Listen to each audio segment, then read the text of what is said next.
With profound, humble gratitude and love to all venerated enlightened masters, we bow to the Almighty in soulful gratefulness for gifting us with their holy, blessed presence. May all beings be awakened by their divine grace. Part 3 of 4.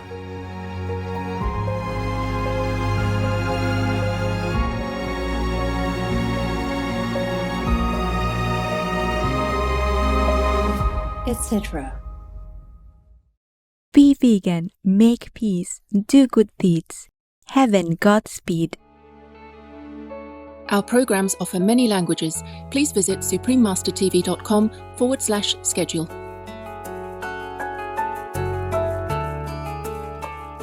So one of the goals that we have as Walpida was to have an ethical product, to challenge the fast food industry.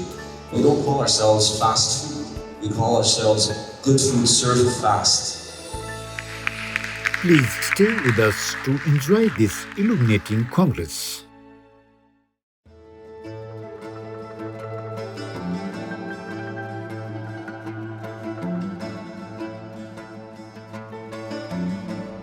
Today's program will be presented in English with subtitles in Arabic, Aulacese, also known as Vietnamese, Chinese, English, French, German, Hindi, Hungarian, Indonesian, Korean, Mongolian, Persian, Portuguese, Russian, Spanish, Thai, and Ukrainian or Uranian.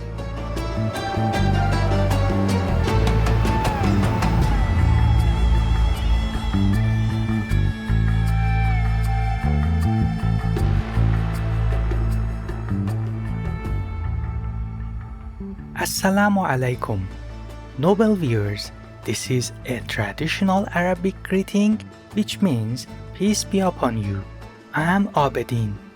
The courteous Bahrainis wish you happiness as your spirit of compassion and love shines through in all that you do. May Allah bless us always.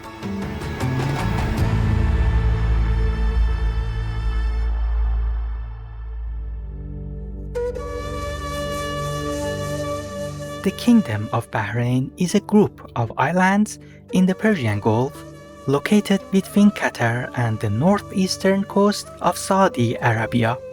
Among the country's wonders is the 400-year-old tree of life, which has remained verdant and healthy in a desert area with no obvious source of water. Another natural wonder is found on Hawar Islands, a protected area where the rare Socotra cormorant people arrive each year to start new families.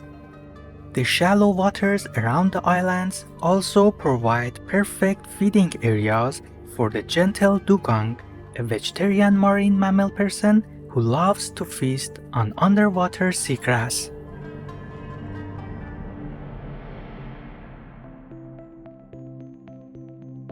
In contrast to the natural environment, Bahrain's capital city Manama is modern and cosmopolitan with captivating skyscrapers. One feature that stands out is the Bahrain World Trade Center 1, which integrates large-scale wind turbines into its sustainable design for energy efficiency. The people of Bahrain honor traditional values such as love and respect for family. Care is guaranteed in the nation's constitution for less fortunate citizens, with special programs in place for the elderly. Bahrain is also known for its comprehensive and free public education system that offers classes to students from elementary grades through university level.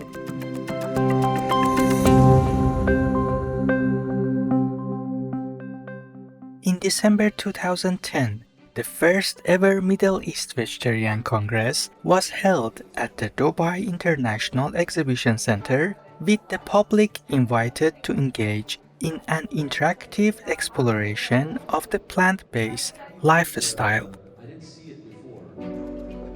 Organized by the Middle East Veg Group or MEVEG, supported by the Middle East Natural and Organic Product Expo 2010, and endorsed by the Dubai Health Authority of the United Arab Emirates, the event provided 2 days of seminars, workshops, and video telecasts with experts from around the world, along with rejuvenating veg cuisine.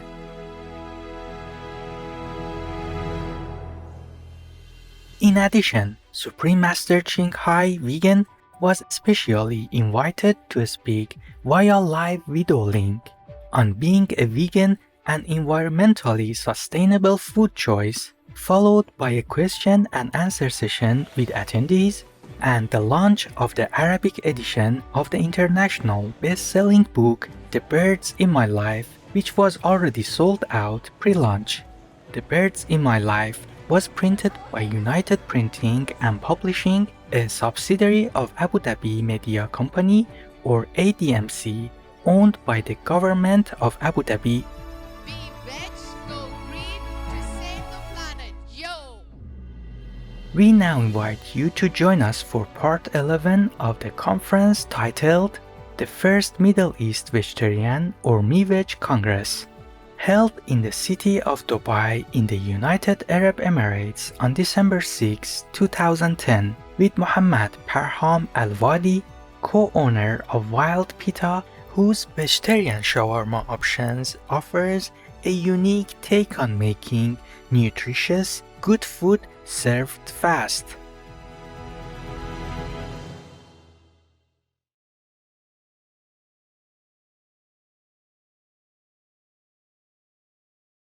They've received tremendous attention for their unconventional use of social media site to market their bread.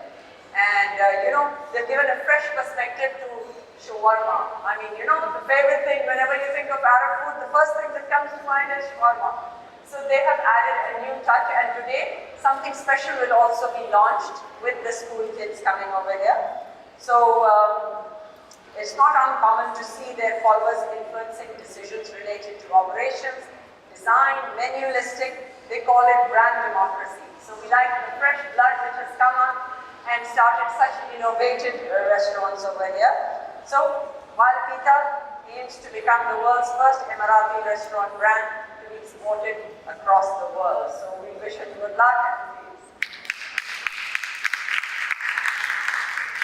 Thank you very much. Every time I hold a mic, I feel like I'm in karaoke.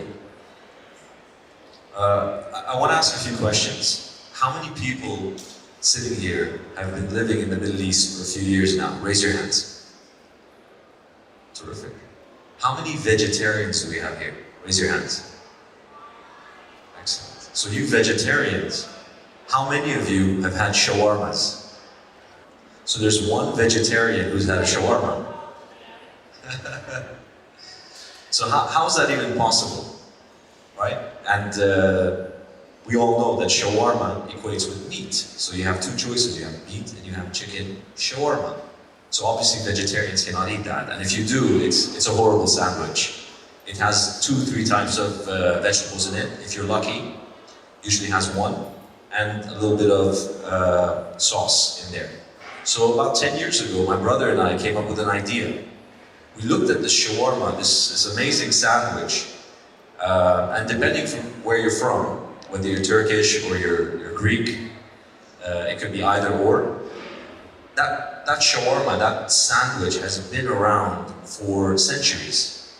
So we looked at the shawarma and we said, look around the world, look at the food industry, look at the hamburger, look at the hot dog, look at the pizza. It's evolved so much and it's become so popular. So when I say pizza, which fast food companies comes to mind? Pizza Hut, or I can name a few others. When I say the hamburger, which companies come to mind?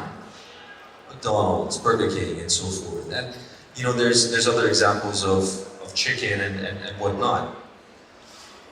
So why hadn't the shawarma evolved? why had it stayed the way it was? We saw a few barriers. One, and the biggest one, is definitely if you're vegetarian, you cannot have a shawarma, obviously. So that was one. The other one was, it was a bit limited. Like I said, you could either have it with sesame seed paste sauce, or you can have it with a garlic mayonnaise. And obviously, garlic mayonnaise has eggs in it, again, feeding into the vegetarian factor. So we came up with an idea. How can we evolve the shawarma? How can we make it relevant to an international palate? How can we make it relevant to vegetarians? So 10 years ago we had this idea, we worked on this business plan, and we called it Wild Pita. Pita meaning the bread that we use. It's the flat bread.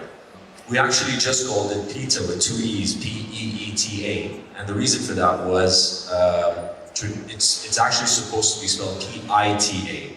And we found people pronouncing it Pita or Pita, and some people said Pita. So we said, you know what, let's replace that I with two E's and call it Pita. And then a family member heard about our idea and said, wow, that's a really wild idea that you guys have. So Wild Pita was born, a little bit of trivia.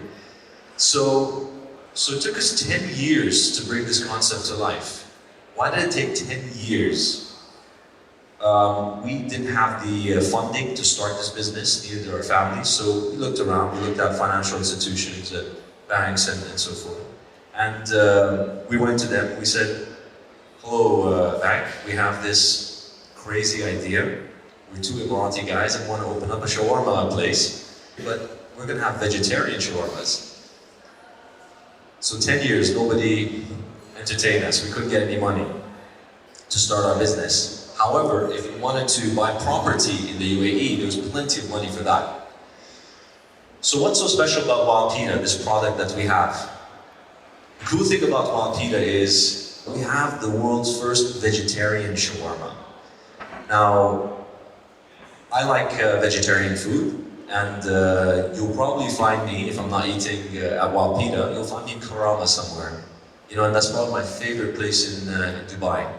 Amazing restaurants over there. And you'll probably find me in an Indian vegetarian restaurant. And when I walk in, looking the way I do with my brother, and we sit down and we ask for the menu, the first thing the waiter says usually is, excuse me sir, we don't have any meat. And I say, that's great. So, what we did with the shawarma was, you know, why not have a vegetarian shawarma? And you know what, let's not just make it boring. Let's not put 2 or 3 vegetables in there and call it vegetarian. So what we do is we add char-grilled vegetables in there, so char-grilled potatoes, zucchini, and carrots. And then you get to choose from about 10 to 15 vegetables to put inside. Subway style, you know, when you're standing there and you choose which vegetables to put into your sandwich. Same concept, except we source our vegetables from Middle Eastern farms. So we know which farms these vegetables come from, and they are from the Middle East. The other thing is, if you look at our vegetables versus Subway, I like Subway, but it can get boring flavor-wise, yeah, and even nutrition-wise. They have lettuce, they have tomato, they have onions, if you're lucky, they have cucumbers. What you'll find at Wild Pita is we have shredded red cabbage, we have shredded carrots, we have fresh mint leaves, we have fresh parsley, we have coriander, we have basil. So you get to choose from all of that. Now, I said that we wanted to make the shawarma applicable to an international palate. How did we do that? So for the first time, you have a choice of more than just 2 flavors of shawarma. So you can have your vegan shawarma with, yes, the tahiniya, the sesame seed paste shawarma, but you can have a Mexican shawarma. So that's with a black bean sauce that we create. You can have it with an Italian red, it's a pizza sauce that we've created. Or an Italian white, it's a cream and mushroom sauce that we created. You can have the world's first Khaliji shawarma. So it's a sauce that we created that has the Khaliji spices in there. You can have the Indian makhni flavor, and so on and so on. So it's been a year now since we've opened, and to be honest, we didn't expect that we'd be doing so well and people would appreciate our food, and we certainly didn't expect to be speaking at a vegetarian conference, to be honest. So it's really great to be here. What I also wanted to talk about today was growing up in terms of finding good food to eat is very difficult. And what we started to see, my brother and I, was, if we wanted something to eat quickly, conveniently, and cheap, it was the usual suspects. It was McDonald's, it was so-and-so. And again, they were almost forcing meat onto you. So one of the goals that we have as Walpida was to have an ethical product, to challenge the fast food industry. And in fact, when we talk about our business, Walpida, we don't call ourselves fast food. We call ourselves good food served fast. And there's a big difference, because the fast food, that word just has such a negative connotation to it. And we all know, all you have to do is go on Google and Google anything related to fast food, and it'll tell you in your face how bad it is for you. But they make it so easy, they make it so simple, so cheap, that you go for that. And the reason why we attend these sort of talks and speak to people is it has to happen on a grassroots level. Because the corporations, the fast food corporations, are very powerful, and they're blasting our children with information about how great their products are. And I'll tell you what, I see the ads on the streets that McDonald's has about how high the quality of their food is. If you go into a McDonald's outlet and they'll invite you, you could go to a McDonald's restaurant today and say, I'd like to go into the kitchen. They'll say, okay, maybe not now, but I'll book you and you can go for a tour. Truth, you can. But it's nutrition where the issue is, if you look at that food. So what we decided was, we're gonna bake our own bread. So we know exactly what goes into our bread. And you can, of course, have the traditional, the white bread, the white pita bread, which we had to start off with because of its popularity. We've just launched the brown pita bread. So you can have a brown pita bread, brown shawarma. And we're gonna launch other types of bread as well, gluten-free and so forth and so forth. The vegetables that we use are from the region, from Middle Eastern farms, so it's reinvesting in our community. And when I walk into a supermarket and I see that 2% to 5% of the shelf space in the vegetables section is dedicated to local produce, just 5%, and 95% is imported, doesn't it make you think? So how are local farms supposed to sustain themselves? When we went to the vegetable market and we spoke to wholesalers and we said, we only want to buy regional products from you, they just looked at us with a blank face, like, why? It's cheaper to get ginger and garlic from China. Why would you want to get it from the Middle East? It's more expensive. But somebody has to do it. We have to do it. We have to start somewhere. That's my talk for today. And I don't know how much time I have, but if there's any questions, I'd love to answer them.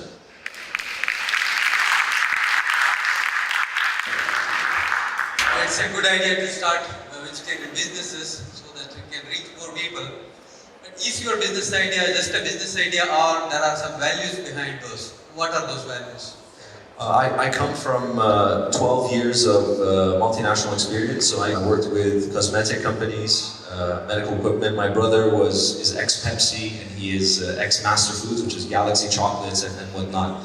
So we come from that corporate way of thinking, but we certainly were not brainwashed by it.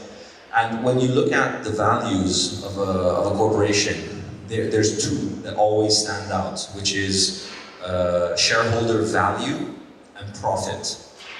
And that never settled well with us. Because if those are the only two things that drive your business, then it's not sustainable. Then it could only lead to destruction. Yeah?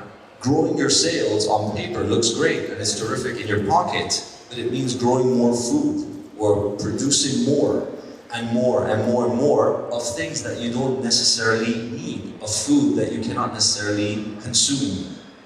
So we reevaluated our values and we said, you know what, it's not going to be just shareholder driven, it's not going to be just profit driven. So our values, we call it the 4 pillars of Wild Pita, which is assimilate with the community, food with integrity and ethics. We have shareholder value as well, and giving this living earth the highest level of respect. So our 4 pillars, it's not a CSR program, it's who we are. It drives everything that we do.